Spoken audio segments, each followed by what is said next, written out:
राष्ट्रीय दिव्यांगजन सशक्तिकरण केंद्र सीआरसी लखनऊ इस ऑनलाइन पटल पर रचनात्मक गतिविधि के अंतर्गत आयोजित अल्प प्रशिक्षणात्मक कार्यक्रम हमारे वेबिनार लेक्चर सीरीज में जुड़ रहे आप सभी सुधीय जनों का, विशेष शिक्षकों का, पुनर्वास व्यवसायिकों का एवं विशेष आवश्यकता वाले बालक एवं बालिकाओं के अभिभावकों का इस पटल पर बहुत बहुत स्वागत है। प्यारे शिक्षकों, विशेष शिक्षकों, पुनर्वास व्यवसायिकों, आप और हम विगत लगभग 3 वर्षों से ऑनलाइन शिक्षणात्मक गतिविधि में अपने जुड़ाव को सुनिश्चित करते हुए विभिन्न प्रकार से अल्प व्यय में शिक्षा की बृहत्तम भावों को प्राप्त करते हुए शैक्षणिक गतिविधियों की श्रेष्ठताओं को उच्चता की तरफ ले जाने एवं बृहत्तर क्रियाओं में संलग्नित होकर के महत्वपूर्ण भावों से युक्त होकर शिक्षार्जन के क्रम को प्रशिक्षणार्थियों भाव से प्रशिक्षणात्मक कार्यक्रम की श्रेष्ठता की तरफ बढ़ाते हुए अग्रमुख होते जा रहे हैं। और यह कोविड-19 की परिस्थिति दो पक्षीय भावों में हम सभी के समक्ष परिलक्षित हो रही है। प्रथम, यह स्वास्थ्य कारणों से भिन्न भिन्न पटलों पर हमें आपको विचारणीय भाव, स्वास्थ्य जनित भावों को प्रदर्शित करती हुई प्रतीत होती है और साथ ही साथ एक लाभांशी प्रक्रिया के अंतर्गत हमें और आपको यह दिखाई देती है कि हमने और आपने एक ऐसे सुअवसर को इसके अंतर्गत जिसमें हम लोग विभिन्न प्रकार के प्रशिक्षणात्मक कार्यक्रमों को एक स्थल पे बैठकर भारत के भिन्न भिन्न क्षेत्रों से प्राप्त हुए विशेषज्ञों के बीच में जुड़ते हुए, भिन्न भिन्न क्षेत्रों के प्रशिक्षणार्थियों से जुड़ते हुए, भिन्न भिन्न परिक्षेत्रों के पुनर्वास व्यवसायिकों से जुड़ते हुए शैक्षणिक गतिविधियों की श्रेष्ठताओं को प्राप्त करने का सुअवसर प्राप्त किया।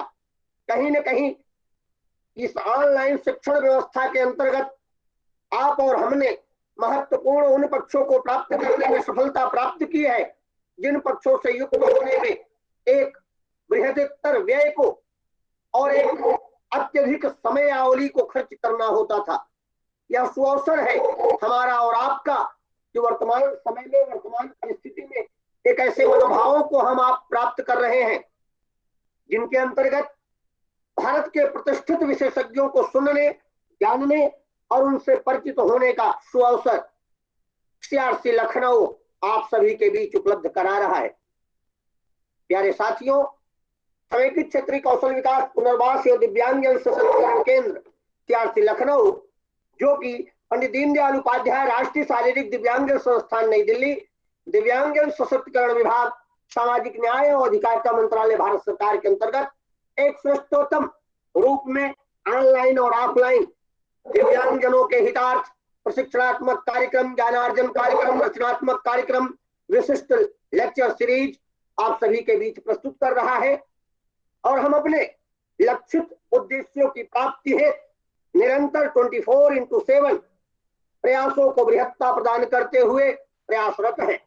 हम अपने उद्देश्यों, जिनमें दिव्यांगजनों के विशेष शिक्षा एवं पुनर्वास हेतु संसाधन केंद्र के रूप में काम करना, दिव्यांगजनों को सेवा प्रदान करने हेतु सरकारी तथा गैर सरकारी क्षेत्र में कार्यरत सभी प्रकार के पुनर्वास व्यवसायिकों, ग्राम स्तर के कार्यकर्ता, बहु पुनर्वास कार्यकर्ताओं तथा अन्य पदाधिकारियों को प्रशिक्षण प्रदान करना, आम जनमानस समुदाय के सदस्यों तथा अभिभावकों में दिव्यांगजनों के बारे में जागरूकता बढ़ाने हेतु जन शिक्षा के कार्यक्रम संचालित करना, दिव्यांगजनों हेतु सहायक यंत्रों का प्रारूप विकसित करना, निर्माण करना तथा उनकी फिटिंग करना, सामाजिक तथा सांस्कृतिक पृष्ठभूमि का ध्यान रखते हुए विभिन्न पुनर्वास सेवाओं को प्रदान करने हेतु रणनीति का विकास करना, विभिन्न सेवाओं के विकास के लिए गैर सरकारी संगठनों, स्वयं सहायता समूहों तथा अभिभावक गण को प्रोत्साहन एवं संबल प्रदान करना, समुदाय आधारित पुनर्वास के सिद्धांतों का पालन करते हुए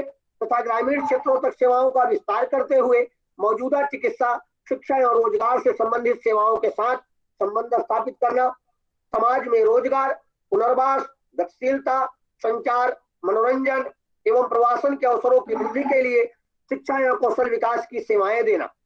प्यारे साथियों, दिव्यांगजन अधिकार अधिनियम 2016 के अंतर्गत निर्दिष्ट दिव्यांगताएं जैसे चलन दिव्यांगता, मस्कुलर डिस्ट्रॉफी, प्रमस्तिष्कीय पक्षाघात, कुष्ठ रोग से युक्त, बौनापन, तेजाब हमला पीड़ित, अंधता, अल्पदृष्टि, बधिर, ऊंचा सुनने वाला व्यक्ति, वाक एवं भाषा दिव्यांगता, बौद्धिक दिव्यांगता, स्वाधीनता, अधिगम दिव्यांगता, मानसिक रोग, मल्टीपल स्क्लेरोसिस, पार्किंसंस रोग, थैलीसीमिया, हीमोफीलिया, सिकल कोशिका रोग, बहुदिव्यांगता जैसे दिव्यांगताओं हेतु सीआरसी लखनऊ अपने उद्देश्यों की पूर्ति और सेवाओं के प्रचार प्रसार में समुचित अपने मनोभावों को पूर्ण कर रहा है। सीआरसी लखनऊ अपनी सेवाओं के क्रम में केंद्र आधारित सेवाएं, शारीरिक चिकित्सा एवं पुनर्वास, मनोवैज्ञानिक सेवाएं, भौतिक चिकित्सा, व्यवसायिक चिकित्सा, वाक तथा भाषा चिकित्सा, विशेष शिक्षा, वैश्विक स्वावलंबी जीवन, प्रतिमंग निर्माण, सामाजिक कार्य सेवा, कौशल विकास कार्यक्रम, अभिभावक सहोदर प्रशिक्षण कार्यक्रम, समुदाय आधारित पुनर्वास, बहिर्गमन एवं विस्तारित सेवाएं, मानव संसाधन विकास, शोध एवं विकास, सहायक उपकरण वितरण जैसे महत्वपूर्ण क्रियाओं को अपने 24x7 के मंत्र को धारित करते हुए प्रचारित, प्रसारित और आप सभी तक पहुंचाने हेतु सदा प्रयासरत है। इसी कड़ी में आज का यह बौद्धिक आयोजन, आज का यह रचनात्मक कार्यक्रम आप सभी के बीच, जिसका विषय है visual motor integration training for children with special needs. आज के कार्यक्रम में रिसोर्स पर्सन के रूप में हमारे बीच जुड़ चुकी है आदरणीय Chanan Goyal ma'am, faculty of physiotherapy, government physiotherapy college Raipur. आज के कार्यक्रम को कोऑर्डिनेट कर रहे हैं आदरणीय Rajiv Ranjan sir, assistant professor speech and hearing CRC Lucknow, Shri G Shankar Ganesh sir, lecturer PT CRC Lucknow, Shri Santosh Kumar sir, clinical assistant CRC Lucknow, Shri Amit Kumar sir, clinical assistant CRC Lucknow. आज के कार्यक्रम में अपना आशीर्वचन प्रदान कर रहे हैं पेट्रॉन्स के रूप में डॉक्टर हिमांशु दास सर, निदेशक पीडीयूएनआई पीवीडी न्यू दिल्ली, और हमारे निदेशक श्री रमेश पांडे सर, निदेशक सीआरसी लखनऊ। उनका आशीर्वचन निरंतरता के साथ हमारी गतिविधियों को संचालित करने में और गतिविधियों के संपूर्ण क्रियात्मक भाव को प्रदान करते हुए स्वरूपात्मक भाव में स्थापित करने में हम सभी को निर्देशन प्रदान कर रहा है। तो कार्यक्रम का समय सुनिश्चित हो चुका है और हम कार्यक्रम को ससमय आरंभ करने हेतु प्रतिज्ञित रहे हैं। इसी भाव को प्राप्त करते हुए मैं कार्यक्रम के प्रथम पंक्ति में सादर आमंत्रित करना चाहूंगा Shri G Shankar Ganesh sir, lecturer PT CRC Lucknow को कि सर आप आए और आज की हमारी वक्ता Shri Chanan Goyal ma'am, faculty physiotherapy, government physiotherapy college Raipur, इस पटल पर स्वागत कर उन्हें उद्बोधन हेतु आमंत्रित करें। आदरणीय G Shankar Ganesh sir. Thank you, Nagesh sir.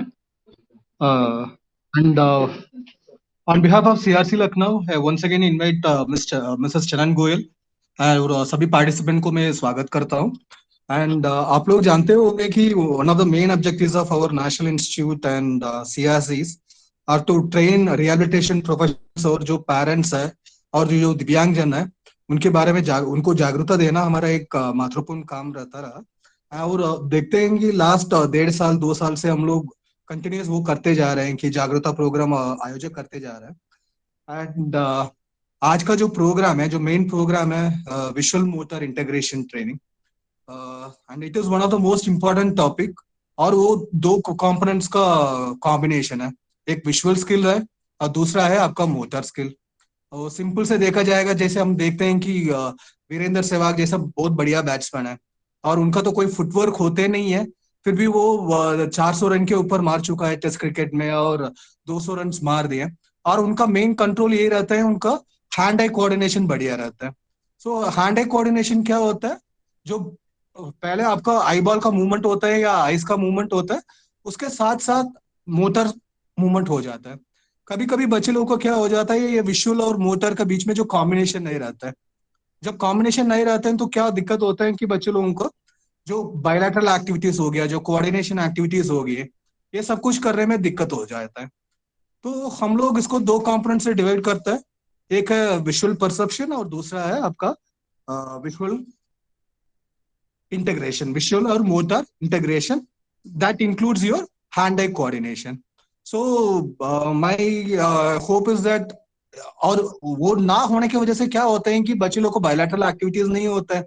जो काफी बच्चे लोग जो शिकायत करते हैं कि उनका हैंड राइटिंग सही नहीं है, कोई चीज वो पकड़ नहीं पा रहे हैं।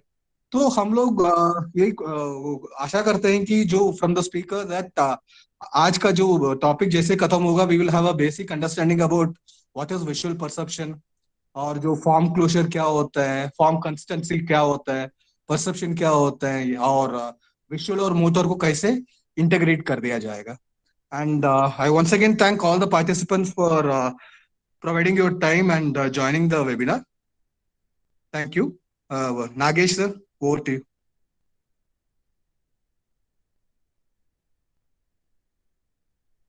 नागेश सर। बहुत बहुत बहुत बहुत धन्यवाद सर। अब कार्यक्रम के प्रारंभिक पक्ष में मुख्य वक्ता के रूप में हमारे बीच जुड़ी आदरणीय Chandan Goyal ma'am, faculty of physiotherapy, government physiotherapy college Raipur, पूर्ण निष्ठा से अपने भावों को, अपनी सेवा कर्मियों को पूर्ण करती हुई आदरणीय चंदन गोयल मैम, मैं आपको सादर आमंत्रित करता हूँ कि आपकी लखनऊ के इस रचनात्मक पटल पर आप आए और आज के विषय पर अपनी वैशिष्टता हम सभी के बीच रखें। Chandan Goyal ma'am. Thank you very much, Ganesh sir and Nagesh Pandey sir. Thank you for having me here. I'll just share my screen.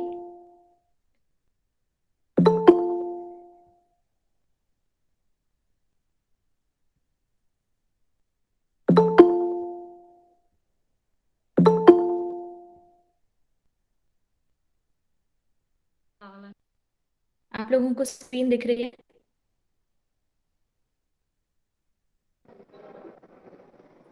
Yes ma'am. Yes ma'am. Presentation आ रही है ma'am. Okay.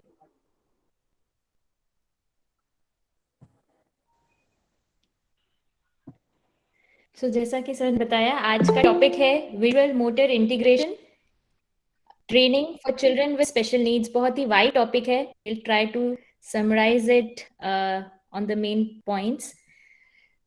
I'm a pediatric physiotherapist. I basically specialize in pediatrics and work exclusively in this domain.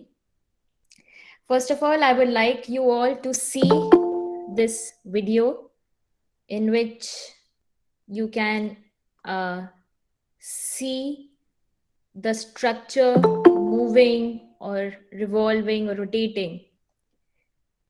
I hope you are able to see that, right? The structure is moving, but actually this is just our perception. This is just a still photograph, not a video, and still we see it moving because vision is not just seeing, it is also about what we perceive out of it. मतलब जो हमें सिर्फ जो दिखता है आंखों से, वो हमारा ब्रेन कैसे उसको इंटरप्रेट कर रहा है, उस हिसाब से हम उसका मीनिंग डिराइव करते हैं। सिमिलरली जब आप इनमें से जो सर्कल्स हैं उसमें किसी भी एक सेंटर वाले डॉट पे फोकस करेंगे तो बाकी के सर्कल्स आपको मूव करते हुए, क्लॉकवाइज और एंटी क्लॉकवाइज मूव करते हुए दिखेंगे। So this we are perceiving, ये हमें ऐसा लग रहा है कि ये घूम रहा है बट नहीं घूम रहा है। सिमिलरली इधर अगर आप देखें कि इसमें जो व्हाइट डॉट्स आप काउंट करने की कोशिश करिए कि ये जो एक चेकर बॉक्स जैसा पैटर्न है, इसमें कितने इंटरसेक्शंस में व्हाइट डॉट्स आपको दिख रहे हैं।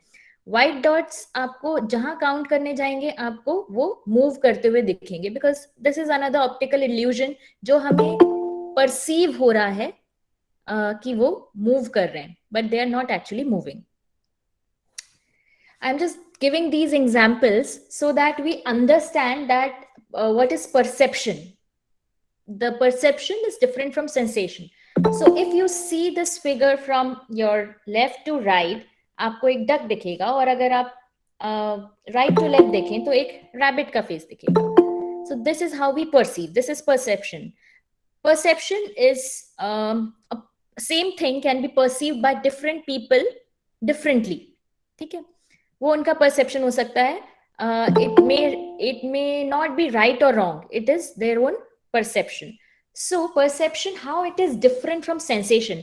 हमें बहुत सारे environment से sensory input मिलते हैं, सुनने, टच, देखना, जो हमारा बैलेंस होता है वेस्टिबुलर अपैरेटस, वो हमें इनपुट देता है हमारी बॉडी कहाँ है स्पेस में, प्रोप्रोसेप्शन हमारे जॉइंट कहाँ कहाँ पर लोकेटेड है।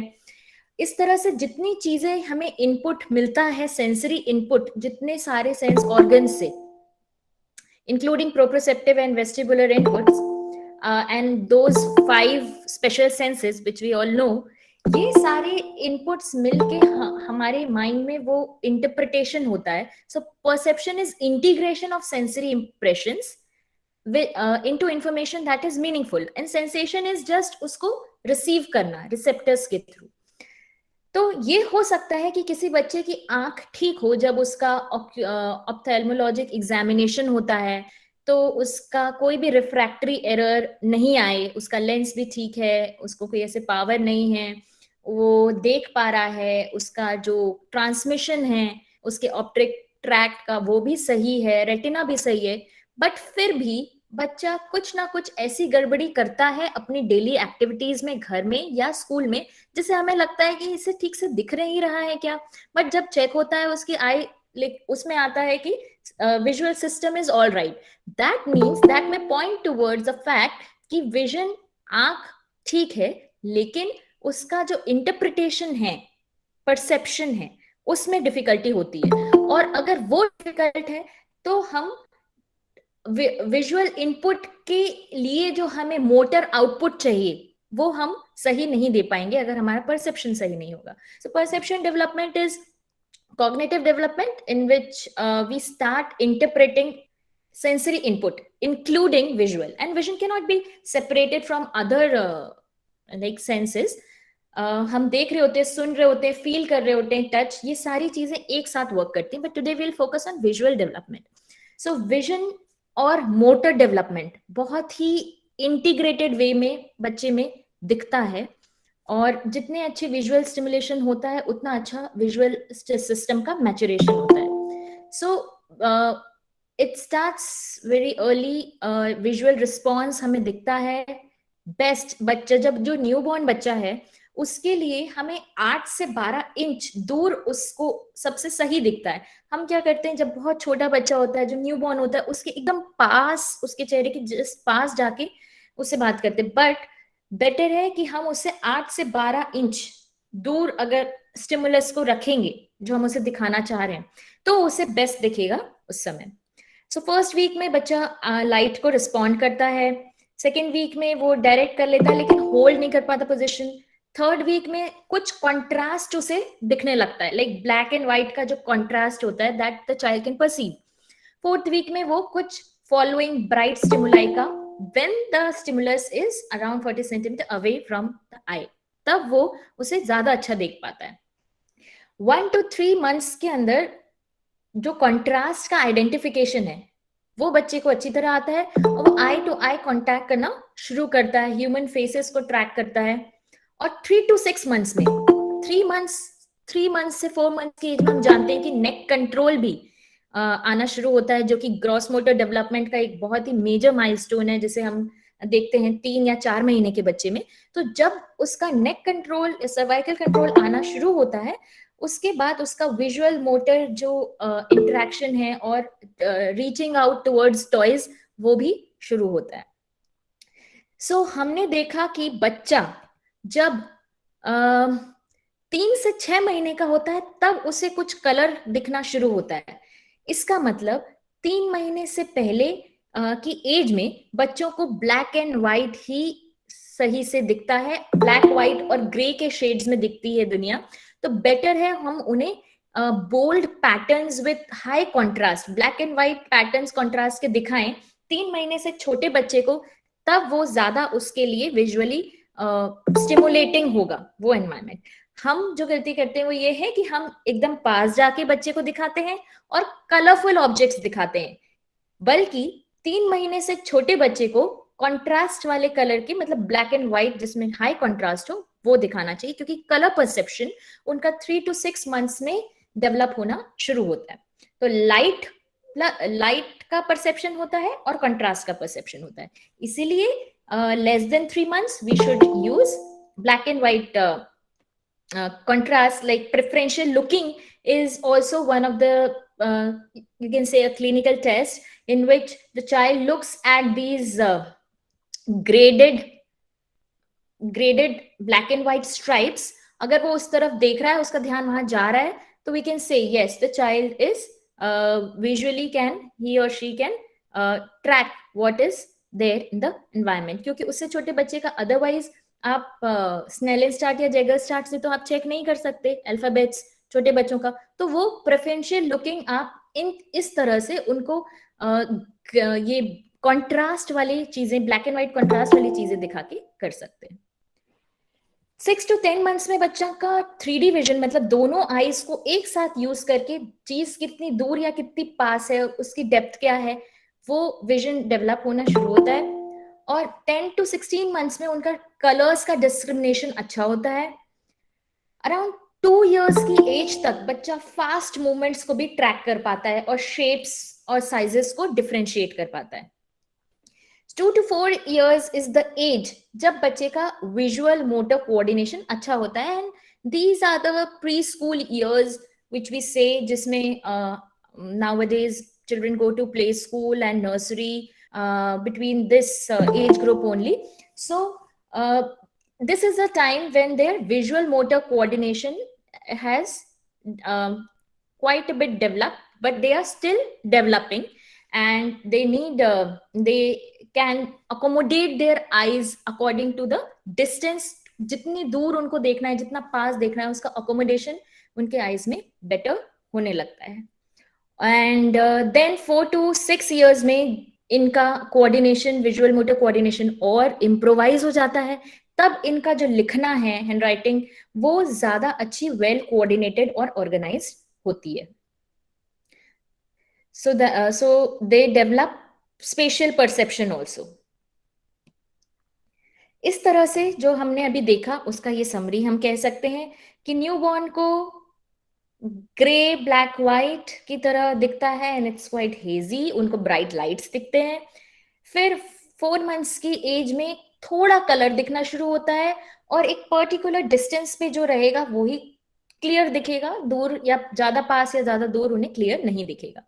And then when the child is 7 months थोड़ा और कलर दिखना शुरू होता है. And when the child is around 1 year of age उनको प्रॉपर दूर का, पास का और colour of and contrast of the environment clearly दिखना शुरू होता है. So this is how it is. Fine motor and visual milestones which go hand in hand. Like we know around दो महीने की उम्र तक हम social smile को एक बहुत ही major milestone मानते हैं. और वो जब तब आती है जब कोई एक ह्यूमन फेस उन्हें दिखता है and they smile. So this is also something visually उन्हें परसीव किया, देखा, और उसके बाद उन्होंने स्माइल किया. They use their motor output, they use their muscles to smile. So this is one thing. And then at the age of 3 months they realise that they have hands which are in their control. Hand regard आता है, मतलब hand को वो move करके अपने आंख के सामने परसीव करते हैं. Like they understand that this is the part of my body, this is not something else. ये बाहर का पार्ट नहीं है, ये मेरी ही बॉडी का हिस्सा है, I can move it at my will. ये hand regard उन्हें 3 months के अराउंड आता है.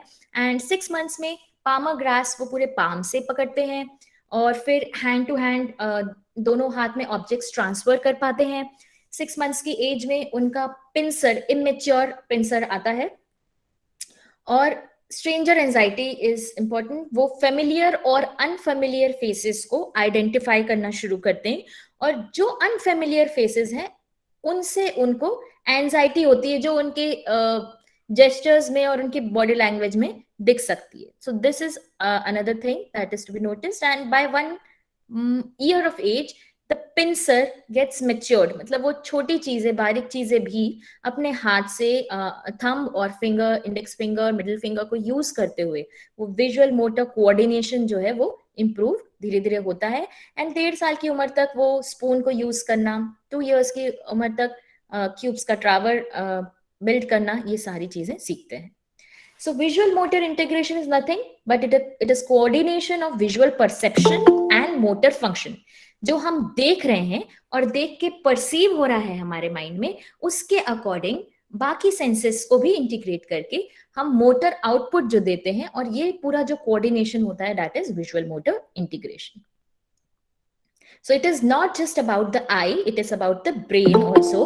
The brain perceives the sensory information and then gives the motor command to the respective muscles.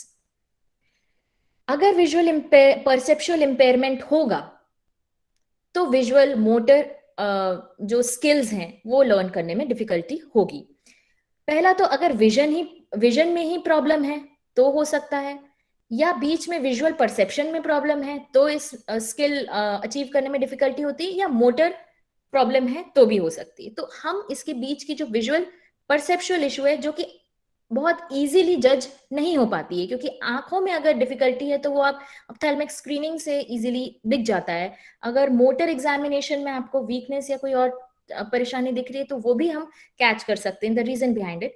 But the link between this vision and motor is the perception, and that visual perceptual impairment is quite underrated and it is very common to find it associated. बहुत commonly ये different neurodevelopmental causes of delays जैसे cerebral palsy हुआ या autism हुआ या कोई भी sensory processing disorder हुआ, उसमें ये commonly रहता है, जिससे हमें डेफिनेटली आइडेंटिफाई करना चाहिए, क्योंकि ये न्यूरो डेवलपमेंटल आउटकम्स पे, एकेडमिक परफॉर्मेंस पे, मैथमेटिकल एबिलिटीज में और ओवरऑल क्वालिटी ऑफ लाइफ पे बहुत इम्पैक्ट डालता है. And there are some standardised assessment tools जो यूजुअली डेवलपमेंटल ऑप्टोमेट्रिस्ट जो होते हैं वो इसे अप्लाई करते हैं. Developmental test of visual perception and Raven's and TVPS is new edition, is third edition, and these they have many leaflets where they ask they assess the perception of vision, and if that visual perception quotient is below 70, the child is defined it is defined that the child has some visual perceptual impairment. जैसे हम IQ या DQ निकालते हैं, वैसे ही ये VPQ है, visual perception quotient है. So ultimately, what can we do to alter the sensory input? हम कैसे प्रैक्टिस करा सकते हैं जिससे उसका मोटर आउटपुट अच्छा हो? अगर उसकी आंख सही है तो हम परसेप्शन कैसे उसका प्रैक्टिस से इंप्रूव करा सकते हैं? Obviously vision is one thing, but all the sensory input जब प्रोसेस होके सही से प्रोसेस होते हैं तभी सही मोटर अडेप्टिव रिस्पॉन्स मिलता है. तो विजुअल स्किल्स अलग हैं और विजुअल परसेप्चुअल स्किल्स अलग हैं. Again I would like to say कि विजुअल स्किल में आपका फोकसिंग सही है कि नहीं, अकोमोडेशन में आपका आई ट्रैकिंग है कि नहीं, फिक्सेशन है कि नहीं, बाइनोक्यूलर विजन से डेप्थ परसेप्शन है कि नहीं, और पेरिफेरल विजन है कि नहीं. This is done by visual examination. And visual perceptual skills क्या होते हैं, जिसमें हम विजुअल डिस्क्रिमिनेशन की कैसे बच्चा डिफरेंशिएट कर पा रहा है similar looking shapes and sizes में, फिगर ग्राउंड को कैसे डिफरेंशिएट कर पा रहा है, स्पेस में कौन सा किस डायरेक्शन में है वो कैसे लोकेट कर पा रहा है, और सिक्वेंशियल मेमोरी उसकी कैसी है, वो रिमेंबर याद रख पा रहा है कि नहीं. विजुअल क्लोजर मतलब अगर कुछ आधी चीज दिखाई गई है तो वो फिगर को अपने विजुअल मेमोरी से कंप्लीट कर पा रहा है कि नहीं, वो याद रख पा रहा है कि नहीं कैरेक्टरिस्टिक्स, और अगर हम कुछ उसे दिखाएं तो वो मेंटली उसको रिकॉल कर पा रहा है कि नहीं, visualisation. And ultimately visual motor integration, ये सारे परसेप्चुअल जो प्रोसेसेस हैं वो सही रहेंगे तब वो सही मोटर आउटपुट मिलेगा विजुअल इनपुट के बाद. Hindering in the process can be some sensory processing problems.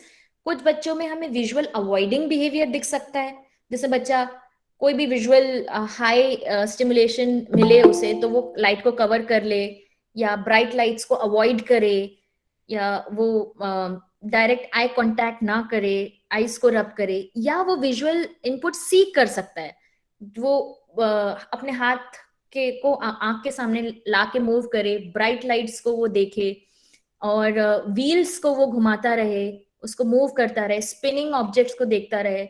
So here is an example जिसमें बच्चा जो है visual stimulation, she had hemiparesis along with some autistic features, and she was taking visual stimulation by spinning the objects. Whatever round object she found, she used to spin it.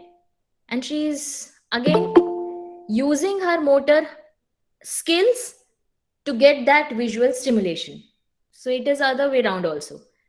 Vision को हम motor response से हमें visual input से motor response मिल सकता है, या motor response जो है वो हमें कोई विजुअल स्टिमुलेशन बच्चे को दे सकता है डिजायर्ड. सो इस तरह से वो अपने हाथ को भी अपने आंख के सामने मूव करके she used to derive that visual stimulation. So both ways it can be visual motor or motor visual. So the child had, before she started undergoing the intervention, she could only move on the floor like this. Having said that, she has hemiparesis of one side of body, along with many visual seeking behavior. And then when we used her visual craving for moving and rolling objects and spinning object, apart from all the other motor related intervention we did, she could actually walk on her feet and go towards that rolling object and kick the ball. So there was huge functional improvement in the child when visual perceptual skills and visual stimulation was taken care, apart from the other motor intervention that we use. So visual motor integration training mein there is huge variety depending on the condition of the child and what the child is needing at that point of time. If the child has difficulty in figure ground discrimination, so what is figure ground discrimination? Let's just check out that how many horses can we spot here. So what we are actually doing is, from the background we are trying to concentrate on the figure and differentiate it. हम कोशिश कर रहे हैं background से horse को ढूंढने की, और बहुत ही मर्ज्ड है ये, बिकॉज ये हमारे लिए चैलेंजिंग है, because otherwise we have quite fine figure ground discrimination. तो इस तरह की एक्टिविटीज बच्चे को जिसमें उसका बैकग्राउंड और जो फिगर है वो सिमिलर हो, उसमें से अगर हम उसे पॉइंट आउट करने बोलें तो उसका फिगर ग्राउंड डिस्क्रिमिनेशन का एबिलिटी बढ़ सकता है. जैसे कि ये एक सिंपल एक फिगर है, हमने उसे पूछना है कि इसमें से कौन से बॉक्स में आपको ये फिगर दिख रहा है, उसको जाके उसे सर्कल करना है. तो इस तरह का फिगर ये इस बॉक्स में एम्बेडेड दिख रहा है, तो child will look and then use the motor skill to circle that object. So it can be just perceptual task. The child can just tell that the box number 1 is the answer, or you can use the motor part also to ask the child to encircle that. Similarly, this is the figure you have to find from the below circles where it is. You have to circle it, or you have to color this shape. From first you have to identify where it is, you find it here, color that shape. Okay, so this can be, so there can be numerous examples depending on कैसा बच्चे का level है, तो आप easy से थोड़ा सा challenging से डिफिकल्ट की तरफ जाओगे. चैलेंज आप ही को डिसाइड करना है जो बच्चे का प्रॉब्लम है उसके अकॉर्डिंग, क्योंकि अगर हम बहुत इजी देंगे तो बच्चे में कोई इंप्रूवमेंट नहीं आएगा, क्योंकि चैलेंज सही नहीं रहेगा, और बहुत डिफिकल्ट देंगे तो बच्चा फ्रस्ट्रेट हो सकता है. So you have to decide the right challenge. Look here, there is you can ask the child to find alphabets, color the alphabet, and then when you find an alphabet, come here below and cross it off. यहाँ जो नीचे line है उसमें आपको cross करना है, और इस तरह से आपको सारे अल्फाबेट्स इस फिगर में ढूंढने हैं और स्ट्राइक ऑफ करने. When we start from easier task, you can give different contrast of objects to separate sort करने के लिए. इसमें हमने राइस के साथ कुछ राजमा बीन्स रखे हैं, तो वो बहुत ही कॉन्ट्रास्टिंग है, व्हाइट के साथ dark brown. So the child is able to differentiate but the task is he should not pick the rice with the beans. So he has to use his fine motor grasp also, pincer grasp also for this. Similarly, here we gave the task in a sensory garden to pick green chilies from this green plant with green leaves. So the child was looking for green chilies. He plucked it. We asked him कि आपके हाथ में सिर्फ वो हरी मिर्ची ही आनी चाहिए, कोई पत्ती आपको नहीं तोड़नी है. तो उसने ढूंढा फिगर में से, फिगर को डिफरेंशिएट किया, बैकग्राउंड लीव्स था और फिगर हमारा जो हरी मिर्ची थी उसने उसको प्लग किया. इस तरह से हम पेपर पेन में या हम मटेरियल यूज करके ये करा सकते हैं. Next is visual discrimination. इसमें हम बच्चे को जो भी हमारा एक फिगर रहता है उससे सिमिलर कौन सा फिगर आपको नीचे दिख रहा है, उसमें हम बोल सकते हैं उसको सर्कल करो या उसमें कलर करो. ठीक है, तो इस तरह से हम उसे एक्टिविटीज वर्कशीट्स दे सकते हैं, या हम खुद भी ड्रॉ कर सकते हैं डिफरेंट शेप्स और उसकी कॉम्प्लेक्सिटी ग्रेजुअली बढ़ा सकते हैं शेप्स की. तो this is a complex shape. If the child is really doing well, you can come to more intricate designs. और अल्टीमेटली उसे हमें पूछना है कि इनमें से कौन सा शेप इससे मैच कर रहा है, उसे सर्कल करना है या कलर करना है. This is another worksheet. इसमें भी ऑब्जर्व करना है कि ये वाला जो फिगर है ऐसा सिमिलर फिगर आपको इसमें से कहाँ दिख रहा है. You can ask to circle और स्ट्राइक इट ऑफ और टिक इट और कलर इट, व्हाटएवर. इधर आपको एक एरो दिख रहा है, एरो जिस तरफ पॉइंट कर रहा है, we can ask the child कहाँ पॉइंट कर रहा है, तो जो उसका लेटरलिटी है that will come to know. और फिर उसी डायरेक्शन वाली कौन सी व्हीकल है जो उसी एरो की डायरेक्शन में पॉइंट कर रही है, उसे हमें सर्कल करना है. So this was for children who can do it quite well, but children who are very young or who have major issues differentiating things, उनको ऐसी चीजें दे सकते हैं जिसमें काफी obvious difference हो. जैसे इसमें आपको ये 3 dogs में से odd one out क्या है, तो उसको सर्कल करना है. तो इस तरह से आप easy से difficult की तरफ जा सकते हैं. Another visual perceptual skill is visual closure. जब हमें कोई एक ऑब्जेक्ट दिखता है जो कंप्लीट होता है, उसी तरह से इनमें से कौन सा ऑब्जेक्ट ऐसा है जिसको अगर हम कंप्लीट कर दें तो वह ऐसा दिखेगा. पहले बच्चे को आइडेंटिफाई करना है कि कौन सा जो फिगर है इनमें से 1 2 3 4 में से जो कंप्लीट हो जाए तो ऐसा दिखेगा. If the child answers 2 and then the child has to complete it. So this is the child is practicing visual closure and then fine motor skill by completing it. Similarly, this design. तो उसे identify करना है इसमें से कौन से design को close करना है, ये इसकी तरह लग रहा है तो इस डिजाइन को फिर वो पेंसिल से क्लोज करेगा. So this will help in improving the visual motor integration. Similarly, so this is a very simple design. So you can start with a simple rectangle, and then when the child identifies this is A and this has to go this way, he or she will complete it. ऐसे हम पहले complete करने उन्हें बोल सकते हैं dots को join करके क्लोजर करने के लिए, and then the child can be asked to identify now इसके जैसा जो आपने क्लोज किया है पूरा फिगर डॉट ज्वाइन करके, उसके जैसा कौन सा सिमिलर आपको ऑब्जेक्ट इधर दिख रहा है उसको एनसर्कल करने के लिए. सो this is how you can play with the worksheet. Here also digits अगर बच्चा आइडेंटिफाई करता है, अगर नहीं करता है तो we can use shapes. If the child is able to identify digits and alphabets, आप बच्चे को ऐसे उसका शेप दिखा के ये डिजिट का इनमें से कौन सा जो फिगर है, हाफ फिगर, इनकम्प्लीट फिगर, वो इससे मैच कर रहा है, 8 बन जाएगा अगर we complete it. So first the child identifies and then completes it. It can be used digits और alphabets. The child can be asked to complete the shapes. The child can be asked to complete the whole picture when half of it or a part of it is shown.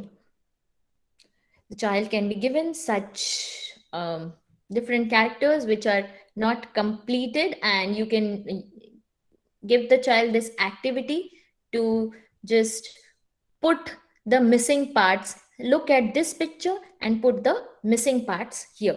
This way, the child will be able to focus and then scan the image, visual scanning, and then visual closure. The child will understand the symmetry, and then the child will do that copying of design. And this will also improve visual discrimination skills. So these all activities are helpful in improving different visual perceptual skills. Design copying. This is important for children who struggle to copy like items from blackboard. जो उन्हें दिख रहा होता है copy से, मतलब book से copy में उनको कॉपी करना डिफिकल्ट होता है, या बोर्ड से उनको अपनी नोटबुक में कॉपी करना डिफिकल्ट होता है. तो if the child has issues in design copying, ये हमें प्रैक्टिस कराना होगा. डिजाइन हम पहले डॉट्स के साथ प्रैक्टिस कराते हैं, फिर हम बिना डॉट्स के साथ प्रैक्टिस कराते हैं.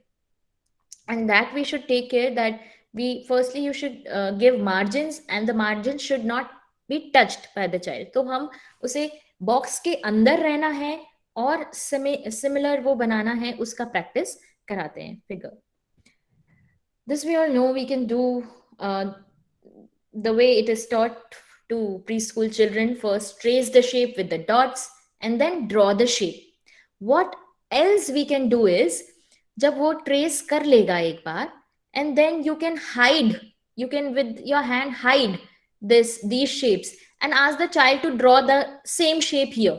When you hide it and then ask the child to draw, visual memory भी उसको use करनी पड़ती है. ठीक है, तो इस तरह से वो देख के कॉपी कर सकता है डिजाइन. ये डॉट्स के पैटर्न्स होते हैं. For easy patterns first you can give 2x2 dots, or you can increase the grid by increasing the number of dots. 3 dot या 4 डॉट ईच लाइन में आप कॉम्प्लेक्स स्ट्रक्चर्स दे सकते हैं, और उसको फिर हाइड करके भी उसे पूछ सकते हैं अगर आपको विजुअल मेमोरी भी उसमें यूज करनी है. So here is a grid, which line the child has to use, which line the child has to draw. So this is how we can increase the complexity. इसमें अब 4 dot by 3 dot का हमें grid मिल गया, तो इसमें अब child को कौन सा डॉट छोड़ना है और कौन से डॉट ज्वाइन करना है, ये उसे करना होगा. आइडेंटिफाई और विजुअली परसीव करके उसे मोटर स्किल यूज करना होगा. This was all 2D paper pen activities. ये सिमिलर चीजें हम ब्लॉक डिजाइन्स भी उनको कॉपी करने बोल सकते हैं. तो 3D डिजाइन्स, जैसे हम इक्वल नंबर ऑफ ब्लॉक्स हम अपने पास रखें और equal number of coloured blocks हम बच्चे को दें, और फिर हम एक सिंपल सा डिजाइन बनाएं ब्लॉक्स को यूज करते हुए, और उसे बोले कि आपको सेम डिजाइन आपको सामने बनानी है. तो हम इस तरह से उनका 3D जो टॉयज होते हैं, कंस्ट्रक्शन टॉयज, वो यूज करके उन्हें कॉपी करने के लिए दे सकते हैं. Another thing that can be copied is pattern. जैसे हम पेपर पेन में कॉपी कर रहे थे डिजाइन कॉपिंग में पैटर्न, अब हम आइसक्रीम स्टिक्स से या मैच स्टिक्स से उन्हें पैटर्न्स दे सकते हैं. सिंपल पैटर्न्स, जैसे कि यहाँ दिख रहा है सिंपल पैटर्न है, और बच्चे को वैसा ही पैटर्न उतने ही हम वो प्रोवाइड करते हैं. आइसक्रीम स्टिक्स, उसे ड्रॉ करना होता है वैसा पैटर्न, या हम उसे कलर का पैटर्न देते हैं कि जिस पैटर्न में ये अरेंज्ड है, blue, green, yellow and red, उसी सीक्वेंस में आपको इसको जमाना है in the peg board. So when the child uses this small pegs and tries to put the peg in the hole, the child is using fine grip also, and also using his visual perception for the correct pattern of colors.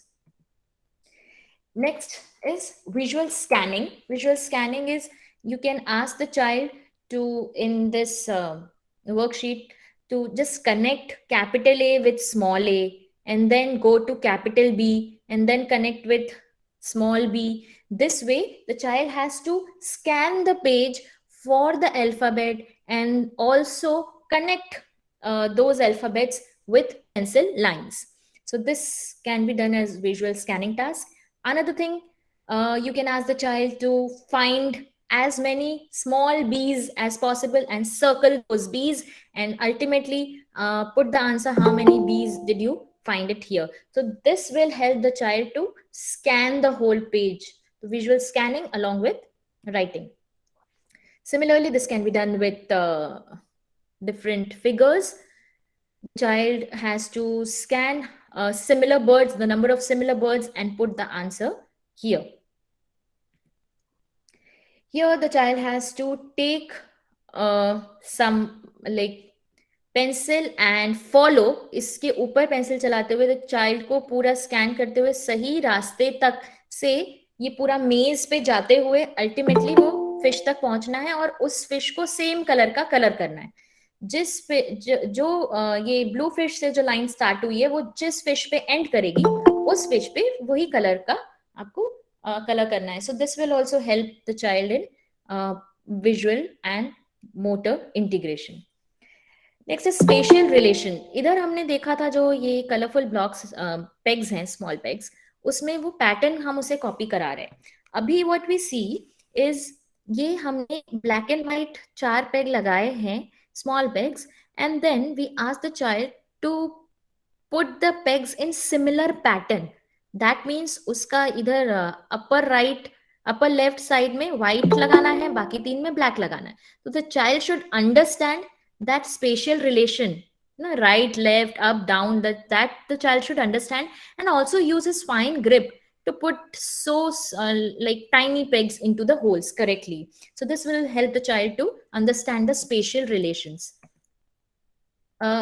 This was because the child, these tasks were given to this child because academically he had a lot of struggle while he had to copy things. So this way he needed verbal guidance, that just look at one box at a time and then look what is there below. So apart from verbal guidance, he also required some manual pointing also, so that he could just place correct alphabets. So he was asked to use his hand, point himself, and then put the same letter below where it is supposed to be, this way. So he was so he had a difficult time when he was asked to write the letter which is below N. So he was supposed to write Y, but he was like he could point, he was knowing the alphabets, he knows what it is, identification he has, small letter, big letters. So he was asked to use his pointing and then put the alphabets in the grid accordingly. So he had to write F below Y. Again he had difficulty identifying, he was putting it beside Y, but we wanted it below it. Again, he needed pointing, prompt, and then he could do it. Though he was knowing what he could identify, उसको सब पता था कौन सा alphabet को क्या बोलते हैं, he could write also, but he had real spatial locating difficulty. So we did a lot of visual, perceptual, and scanning and spatial tasks with him, including what we are showing here, and then he could actually do a lot better. These are arrows which show directionality. We can just ask the child to point वो वाला arrow को circle करो जो left side point कर रहा है या जो downward point कर रहा है. ऐसे करके वो सारा scan करेगा और जो डाउनवर्ड है तो डाउनवर्ड अगर पूछा है तो सारे जो डाउनवर्ड पॉइंटिंग है सबको सर्कल करेगा. या इस वाले एरो के जैसा जो दूसरा एरो दिख रहा है, सेम डायरेक्शन में पॉइंट करता हुआ, that you have to do. Really sorry for that. And next is matching directions, like when the child has this has to look at what the shape is and how. Other different visual motor integration tasks can be target hidden, perception of depth कि कितना दूर वो basket है, उतना ही force मुझे muscle का force लगाना है फेंकने के लिए बॉल को, ताकि वो बास्केट में जाए, पहले ना गिरे बाद में ना गिरे, सही जगह जाए। या सिंपल सॉर्टिंग टास्क, कलर देखना है विजुअली और रेड वाला रेड बास्केट में डालना है और ब्लू बॉल्स को ब्लू बास्केट में डालना है। तो सिंपल सॉर्टिंग टास्क या सिंपल टारगेट वाले टास्क भी हो सकते हैं। इधर we ask the child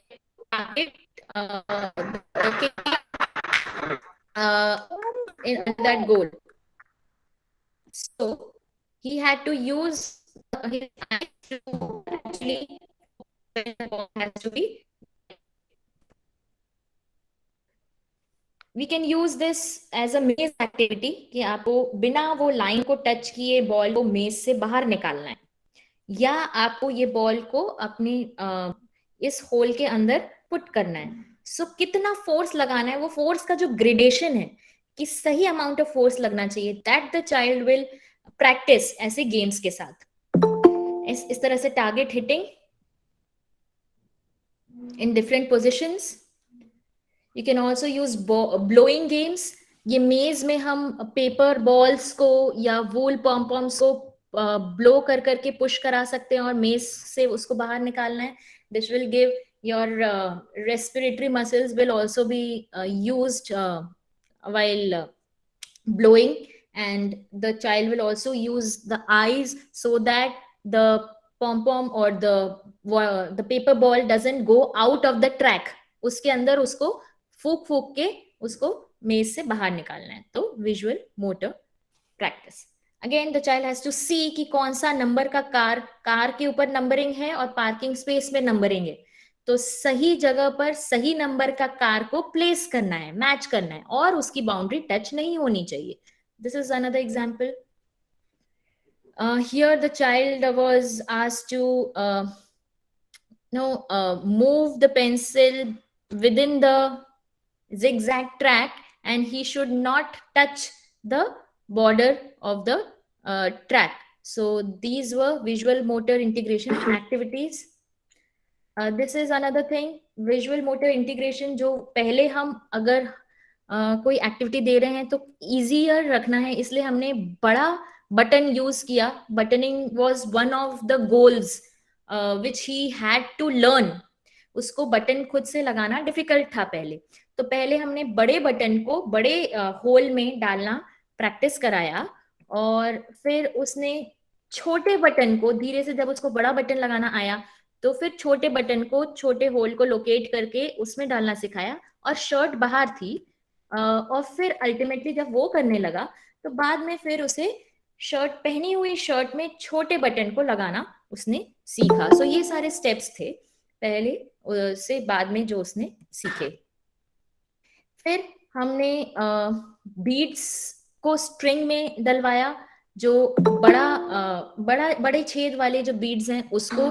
फिर जब वो करने लगा तो ultimately he was even able to thread the needle in a few attempts.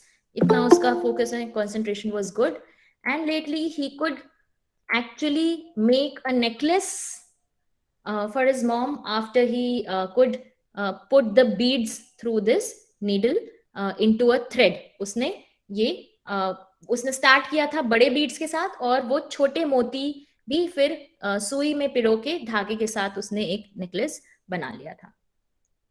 Next is other thing, जो पूरे बॉडी को हम ये था विजुअल मोटर, जो हम फाइन टास्क देख रहे थे कि हाथ, आई और हैंड का कोऑर्डिनेशन, बट हमारा विजन हमारे ओवरऑल बॉडी के बैलेंस में भी हेल्प करता है।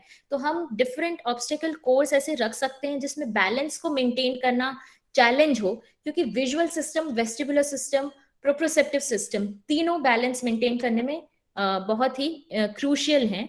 इसलिए हम ऑब्स्टिकल कोर्स को भी as visual motor integration training में यूज कर सकते हैं, कि आपको जब ये क्रॉस करना है तो when there is one circle use put both feet in one place, और जब दो हैं तो आपको पैर दूर दूर करना है एंड जंप करना है, या आपको एक लाइन के ऊपर में चलना है। इससे उसका बैलेंस भी इंप्रूव होता है, उसका जो वॉकिंग में क्लमजीनेस था वो भी कम होने के लिए प्रैक्टिस होता है, and the child is also focusing on the line through vision and using his balance, trying to improve the balance through his motor output. Hurdle cross कि कितना हाइट है हर्डल का, उसको देखते हुए अपनी बॉडी की हाइट को एडजस्ट करना और मूव करना, टनल क्रॉस करना, डोम पे चलना लाइक वी सॉ, स्टेबिलिटी डोम या अनस्टेबल सर्फेसेस पे विजन को यूज करते हुए बैलेंस करना और अपने मसल्स को ग्रेड करना, लैडर पे चढ़ना वर्टिकल या हॉरिजॉन्टल, टिल्ट बोर्ड पे बैलेंस करना, हॉप स्कॉच खेलना, ये सारी चीजें overall visual motor integration body की हेल्प करती हैं. Another thing is projected action sequencing. इसमें बच्चे को जब हम कोई ऑब्जेक्ट उसकी तरफ थ्रो करते हैं तो वो किस तरह से बच्चा उसको परसीव करता है कि किस डायरेक्शन से, कितने स्पीड में, कितना बड़ा ऑब्जेक्ट मेरे पास आ रहा है, ये उसको देख के जज करना है और सही टाइम पे अपना हाथ आगे रखना है और उसे कैच करना है. तो शुरू में बच्चे को इसमें डिफिकल्टी थी कि वो ऑब्जेक्ट को कैच करने में उसका जो ग्रिप था या सही टाइमिंग उसकी नहीं हो रही थी. फिर gradually after many practice tasks, the child could catch a few throws those were given to him, though he was using his body. Lately he could also catch some छोटा बॉल भी बाद में वो कैच कर पा रहा था. But this is all improved after practicing visual motor task in different forms, indoor and outdoor. We can use platform swings, any sort of swing which is like, हम कोई भी झूला जिसमें बच्चे को हम मूव कर सकें उसके साथ हम कोई टारगेट एक्टिविटी देते हैं तो बच्चे को और ज्यादा जज करना पड़ता है कि कितना दूर है, कितना पास है, कब झूला आगे आएगा तो कब मुझे हाथ बढ़ाना है. इस तरह से वो विजन के साथ अपने मोटर एक्टिविटी को प्लान कर सकता है और उस तरह से अलग अलग स्विंग्स पे रहते हुए टारगेट एक्टिविटीज हम करा सकते हैं. So it is difficult when you are moving. कोई एक मूवमेंट वाले सरफेस पे बैठा के बच्चे को टारगेटिंग एक्टिविटी देने से और उनको विजन अपना फोकस करना पड़ता है. So this was one example जिसमें बच्चा मूव करते हुए स्विंग पे बॉल को किक कर रहा था. तो the body was also moving and the target was also moving. तो the child was asked to kick the ball while it was moving. So this can be done. पहले हम जब इजी टास्क रखते हैं तो हम बच्चा स्टेशनरी रहता है और बॉल मूव, टारगेट मूव कर रहा होता है. इसमें हम बच्चा भी मूव कर रहा है और टारगेट भी मूव कर रहा है. और इसके पहले जो था इसमें टारगेट स्टेशनरी है और बच्चा मूव कर रहा है. So there can be different combinations of stationary body और मूविंग बॉडी, स्टेशनरी टारगेट और मूविंग टारगेट. इसमें बच्चा हैंगिंग करते हुए किक करने का प्रैक्टिस कर रहा था. इसमें the child was stationary but he was in a hanging position and then he was trying to kick a ball through his leg. इसमें आप डिफरेंट बॉल्स या बलून्स यूज करके आप अनस्टेबल सरफेस, अगर बच्चे का बैलेंस अच्छा है तो the child can like bounce and catch and throw at the same time or sit on a ball and then catch and throw at the same time or pass on the balloon. So these activities can be done when the child is on unstable or surface or moving. दूसरी bilateral integration activities जैसे scissors को use करना, एक हाथ से paper पकड़ना, एक हाथ से काटना, एक लाइन के ऊपर काटना, ये भी इसमें भी आपको आई हैंड कोऑर्डिनेशन की जरूरत है कि आप आंख से देख रहे हो कि किस तरह से जाना चाहिए कटआउट और आप फिर सिजर्स को अकॉर्डिंगली यूज कर रहे हो. Cycling in figure of 8 pattern, हमने जमीन पे फिगर ऑफ 8 बनाया हुआ था और जिगजैग कोन्स रखे हुए थे, उसे अवॉइड करते हुए फिगर ऑफ 8 पैटर्न में साइकिल करना था. He was using both sides of his body, looking at the figure of 8 which was drawn on the floor और उसके हिसाब से वो अपना मोटर आउटपुट दे रहा था. बहुत सारी एक्टिविटीज उसने किए for both gross motor and fine motor along with the use of vision, जिसपे फिर अल्टीमेटली उसने जो राइटिंग था उसमें काफी डिफरेंस दिखा. जो पेरेंट्स का मेजर कंसर्न था, पहले बच्चे की राइटिंग कुछ ऐसी थी कि जिसमें कुछ भी वर्ड जो स्पेसिंग था और कुछ भी अंडरस्टैंड करना डिफिकल्ट था क्योंकि स्पेसिंग बिल्कुल भी हैफाजात था. और हिंदी राइटिंग में और भी उसका illegible था. Later, without dots also, so there were many stages in between these. Without dot also, he could at least write a few words which could be read. और हिंदी राइटिंग में भी ड्रास्टिक हमें difference feel हुआ. And the main concern of the parents of was that कि ये identify कर लेता है अक्षर को और अल्फाबेट्स को, लेकिन लिखना और कॉपी करना इसके लिए डिफिकल्ट होता है because of all those visual perceptual difficulties. वो उनकी काफी हद तक सॉर्ट हुई. The child is still improving. So this was about mainly visual input जिसको हम यूज करते हैं मोटर आउटपुट को अडेप्ट करने के लिए. मल्टी सेंसरी इनपुट्स जिसमें आप विजन के अलावा sound, the touch of water, hydrotherapy is whole different chapter जिसमें हम अगर सेम चीजें जो विजुअल मोटर इंटीग्रेशन की हमने देखी, अगर हम पानी में बॉल कैच थ्रो करेंगे तो ऑल और सेंसरी इनपुट ऑब्वियसली उसे मिल रहा है. And that will be even helpful for integrating different sensations. It can be done in sensory garden. Sensory garden is a place जहाँ पे आपको outdoor area मिले, different textures मिले चलने के लिए, different swings हो, sound के लिए different like chimes और bells हो, taste के लिए आपके पास fruits हो, smell के लिए आपके पास flowers हो, vegetables हो. तो ये सारा इस तरह का इनपुट जब मिलता है, आपके जो ग्रास, आपके सरफेस में ग्रास हो, उसमें आपका पेबल्स हो, आपकी सैंड हो और रेती मुरम, ये सारे अलग अलग डिफरेंट टेक्सचर्स जब बच्चे को मिले तो उसका सेंसरी जो टैक्टाइल इनपुट है वो भी उसको डिफरेंट टैक्टाइल इनपुट भी मिलता है. और स्विंग से उसे वेस्टिबुलर इनपुट्स मिलते हैं, swings and all trampolines, all those things. And जो गार्डन के जो ट्रीज और प्लांट्स है उसके गस्टेटरी और उसे ऑल्फैक्टरी इनपुट भी मिल सकता है. तो इस तरह से sensory garden, this is our own sensory garden which is being developed, जिसमें हम आउटडोर एक्टिविटीज बच्चे के लिए प्लान करते हैं. There is another thing known as snoezelen room. Snoezelen room एक इंडोर ऐसा रूम होता है जिसके अंदर डिफरेंट सेंसरी इनपुट्स के लिए जगह होती है, जो बच्चों को सेंसरी एपेटाइट देने के लिए, उन्हें काम डाउन करने के लिए यूज किए जा सकते हैं. तो visually different sort of lights, bubbles और these optic fibers, these mirrors, these can be used to give the child the necessary visual stimulation which the child wants. Snoezelen room के एग्जाम्पल्स हैं ये, जिसमें visual, vestibular and different sorts of sensory inputs मिलते हैं. Now lastly we would see some recent advances in visual motor integration training. ये हमने देखा किस तरह से हम लो टेक चीजें, पेपर पेन यूज करके या सिंपल चीजें यूज करके इंडोर या आउटडोर हम विजन को फोकस कराते हैं और उसको टारगेट अचीव कराते हैं. Nowadays, virtual reality और augmented reality is very much delved into. इस पे रिसर्च चल रहा है कि किस तरह से डिफरेंट वीडियो गेम्स जब हम किसी थेरेपी की तरह यूज करें तो उसे हम सीरियस गेम्स या एक्सर गेमिंग मतलब एक्सरसाइज और गेमिंग को मिला के एक्सर गेमिंग एक टर्म कॉइन हुआ है कि the child is actually gaming पर उसका एक्सरसाइज भी हो रहा है. या गेमिफिकेशन ऑफ न्यूरो रिहैबिलिटेशन. इसमें ये एडवांटेज होता है कि कोई भी बच्चा वीडियो गेम्स खेलने में बहुत ही इंटरेस्टेड होता है, उसका मोटिवेशन हाई रहता है.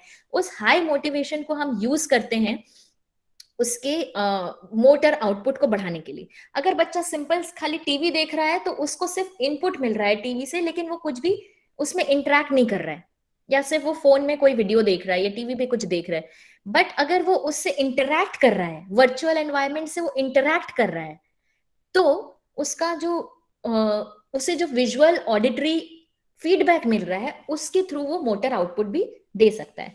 सो ये जो पकड़ा है इनने, ये मोशन कंट्रोलर्स होते हैं और कई ऐसे इमर्सिव विजुअल वर्चुअल रियलिटी के डिवाइसेस बहुत इजीली कमर्शियली अवेलेबल है, जिसमें आप वो हेडसेट पहनने के बाद आप पूरे उस एनवायरनमेंट में इमर्स हो जाते हो, जिस एनवायरनमेंट में, और आपको फील होता है कि suppose you are into the ocean और you are in that forest, आप उस एरिया में, उस एनवायरमेंट में पूरी तरह मर्ज हो जाते हो, आपको आसपास का कुछ नहीं दिखता है क्योंकि आपने हेडसेट पहना होता है।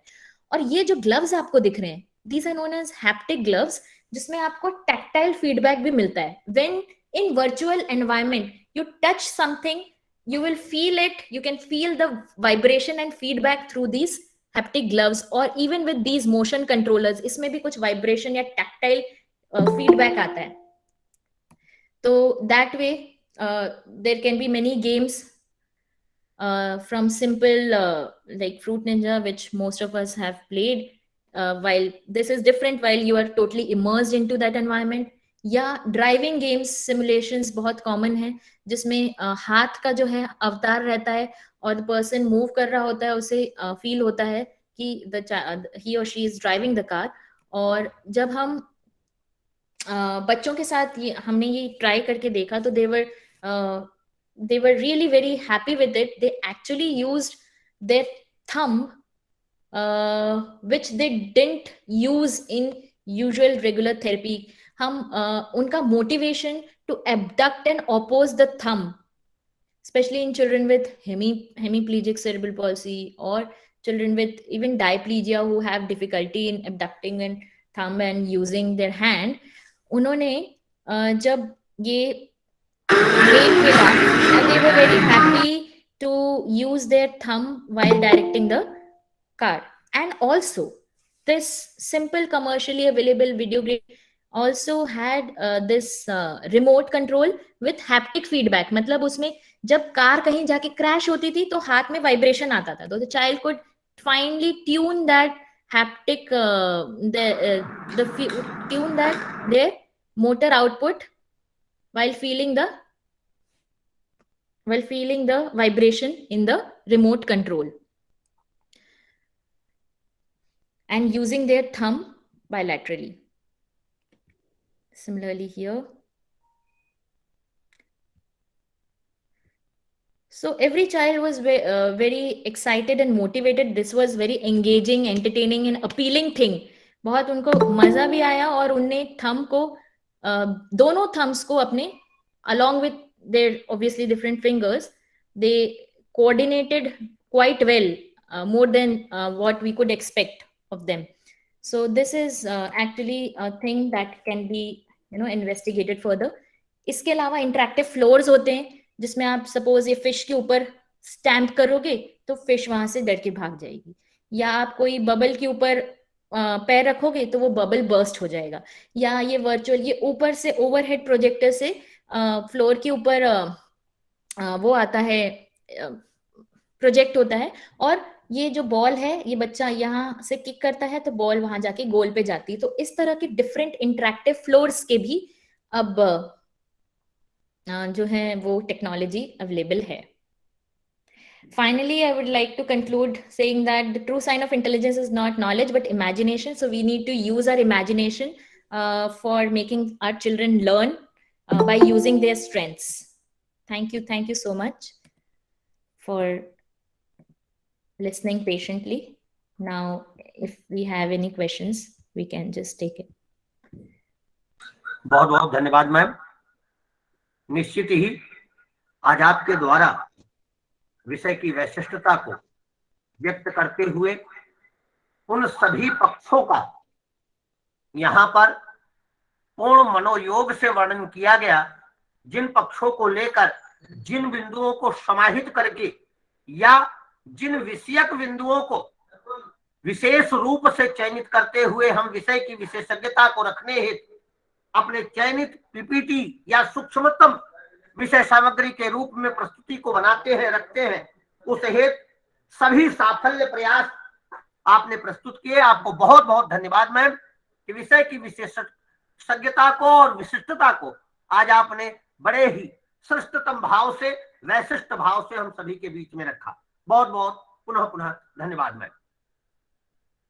Thank you. अगले क्रम में मैं अपने प्रतिभागियों को बताना चाहूंगा कि चैट बॉक्स आपका ऑन किया गया है। अगर आपका कोई प्रश्न है मैम से संबंधित तो आप अपने प्रश्नों को चैट बॉक्स में लिख करके हमें बता सकते हैं, जिससे हम उन प्रश्नों को मैम के समक्ष रखकर उसका प्रत्युत्तर, उत्तर और उस जिज्ञासा का समन आपके समक्ष प्रस्तुत कर सके। चैट बॉक्स आप सभी के लिए ऑन है। कार्यक्रम की अगली कड़ी में श्री अमित कुमार सर को मैं सादर आमंत्रित करना चाहूंगा कि सर आप आए और MHRH तथा अर्ली इंटरवेंशन सेंटर के विषय में विशेष सूचना हम सभी के बीच में प्रस्तुत करें। Shri Amit Kumar sir, CRC Lucknow. Thank you Nagesh sir. सबसे पहले इंफॉर्मेशन देने से पहले मैं अपने रिसोर्स पर्सन मिसेस चनन गोयल मैडम को थैंक्स कहना चाहूँगा, जिन्होंने आज हमारे बीच बहुत ही अच्छा इंफॉर्मेशन शेयर किया विजुअल मोटर इंटीग्रेशन के बारे में। इसके लिए बहुत बहुत थैंक यू मैडम। साथ ही मैं आप सभी पार्टिसिपेंट्स को एक इंफॉर्मेशन शेयर करने जा रहा हूँ। Department of empowerment of person with disability, ministry of social justice and empowerment, government of India के द्वारा किरण मेंटल हेल्थ हेल्पलाइन चलाया जा रहा है, जो कि 24/7 वर्क कर रहा है। इस मेंटल हेल्थ लाइन के माध्यम से हम लोगों को मेंटल हेल्थ समस्या जैसे कि obsessive compulsive disorder, suicidal prevention, depression, panic attack, anxiety, adjustment disorder, post traumatic stress disorder, substance abuse इत्यादि मेंटल हेल्थ कंडीशन पे हम उन्हें 24/7 हेल्प प्रोवाइड कर रहे हैं। ये हेल्प हम उन्हें साइकोलॉजिकल सपोर्ट और साइकेट्रिक सपोर्ट के माध्यम से प्रोवाइड कर रहे हैं। तो आप लोगों को ये नंबर मैं बताने जा रहा हूँ, कृपया इन्हें नोट करें और ज्यादा से ज्यादा शेयर करें। ये नंबर है 1800-599-0019। फिर से एक बार रिपीट कर रहा हूँ, 1800-599-0019। तो ये नंबर आप लोग ज्यादा से ज्यादा शेयर करें, ताकि जो मेंटल हेल्थ समस्या से जो लोग जूझ रहे हैं वो इस मेंटल हेल्थ नंबर का फायदा उठा सके। जैसा कि अभी स्क्रीन पे डिस्प्ले किया जा रहा है, ये नंबर आप लोग नोट करें और इस नंबर को शेयर करें। साथ ही मैं आपको एक इंफॉर्मेशन और शेयर करने जा रहा हूँ। CRC लखनऊ के प्रांगण में हम cross disability early intervention centre run कर रहे हैं, जो कि 0 to 6 ईयर के बच्चों के लिए उपयोगी है। जैसा कि मैडम ने अभी बताया, बहुत सारे कंडीशंस बताए, ऑटिज्म है, ADHD है, स्पीच रिलेटेड प्रॉब्लम है, मल्टीपल स्क्लेरोसिस है, मल्टीपल डिसेबिलिटीज है, डिलेड माइलस्टोन है, सेरेब्रल पाल्सी है। इस तरह के जो भी बच्चे जो 0 to 6 ईयर के बच्चे हैं, आप उसे cross disability early intervention centre में रेफर कर सकते हैं। हम यहाँ जो सर्विसेज प्रोवाइड कर रहे हैं वो है physiotherapy, occupation therapy, speech therapy, special education, behaviour modification, school readiness programme, social development programme, cognition development programme, audition and mobility training and self help skills पे हम यहाँ काम कर रहे हैं। तो आप सभी पार्टिसिपेंट से रिक्वेस्ट है कि अगर जो भी 0 to 6 ईयर्स के बच्चे हैं, जिन्हें फिजिकल, मेंटल और स्पीच रिलेटेड, साइकोलॉजिकल रिलेटेड कोई भी प्रॉब्लम है, तो आप हमारे cross disability early intervention centre पे उन्हें रेफर करें। Thank you all of you. Thank you Nagesh sir.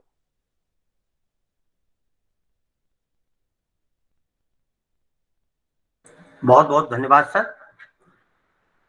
अब हमारे प्रतिभागी जो हमारे साथ एक विनम्र भाव में हमारे साथ जुड़े रहे, अगर उनका प्रश्न कोई है तो मैं माइक आप सभी के लिए ऑन करता हूं। आप अपने प्रश्नों को एक एक कर माइक ऑन करके भी मैम के समक्ष रख सकते हैं। सभी प्रतिभागियों के लिए माइक अनम्यूट कर दी गई है। अगर आपका कोई प्रश्न है तो मैम के समक्ष आप अपने प्रश्न रख सकते हैं।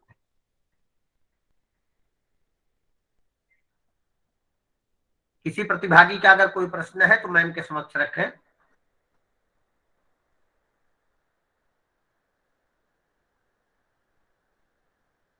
आप लोगों का प्रश्न ना आना दो ही बात का प्रमाण होता है, या तो मैम ने जो स्पष्टता के साथ हम लोगों को समझाया वो हम सभी को, जैसा मैं आशा करता हूं, अक्षरशः समझ आया है, अथवा जिज्ञासाओं के क्रम में, जिज्ञासाओं के जन्माने में या जिज्ञासाओं के जिज्ञासी क्रम में हम कहीं न कहीं अभी और पूर्णता की तरफ चल रहे हैं। तो मैं कार्यक्रम में समयावधि को देखते हुए और मैम के व्यस्ततम समय को देखते हुए पुनः बहुत बहुत धन्यवाद ज्ञापित करता हूं आदरणीय मैम का, कि मैम ने हमारा आमंत्रण स्वीकारा और हमारे इस पटल पर आज अपनी वैशिष्टता, अपनी श्रेष्ठता हम सभी के बीच में एक विषय विशेषज्ञ के रूप में रखी। बहुत बहुत धन्यवाद आदरणीय Chanan Goyal ma'am, faculty of physiotherapy, government of physiotherapy college Raipur का। मैं धन्यवाद ज्ञापित करता हूं हमारे patrons doctor Himanshu Das sir, निदेशक PDUNI PBD न्यू दिल्ली का, हमारे निदेशक श्री रमेश पांडे सर का, निदेशक CRC लखनऊ, जिनके निर्देशन में हम ऐसे कार्यक्रमों को आप सभी के बीच ला पाते हैं। मैं धन्यवाद ज्ञापित करता हूं इस कार्यक्रम के आयोजक Shri Rajiv Ranjan sir, Shri G Shankar Ganesh sir, Shri Santosh Kumar sir, Shri Amit Kumar sir का, जिनके समुचित प्रयास से आज का यह कार्यक्रम हम सभी के बीच समुचित स्वरूप में व्यवस्थित हो पाया, स्वरूपात्मक हो पाया और विविधतर भावों में हम सभी के बीच प्रस्तुत हुआ। मैं धन्यवाद ज्ञापित करता हूं अपने उन सभी प्रतिभागियों का, जिनके जुड़ाव से हम सभी अपने इस बौद्धिक आयोजन को, इस रचनात्मक आयोजन को, इस लेक्चर सीरीज को और श्रेष्ठोत करते हुए और ज्ञानवर्धक करते हुए श्रेष्ठता के साथ आगे बढ़ा रहे हैं। पुनः मैं धन्यवाद ज्ञापित करता हूं चनन गोयल मैम का, और मैं सभी का धन्यवाद ज्ञापित करते हुए यहीं पर कार्यक्रम को पूर्णता की तरफ ले चलता हूं। सभी को सादर प्रणाम करता हूं, सभी को सादर वंदित करता हूं और CRC लखनऊ की रचनात्मक गतिविधियों में निरंतरता के साथ जुड़ा हुए आपके स्नेह को और आप सभी के जुड़ाव को सादर अग्रिम कार्यक्रमों हेतु आमंत्रित करते हुए यही कार्यक्रम को हम पूर्ण करते हैं। आप सभी का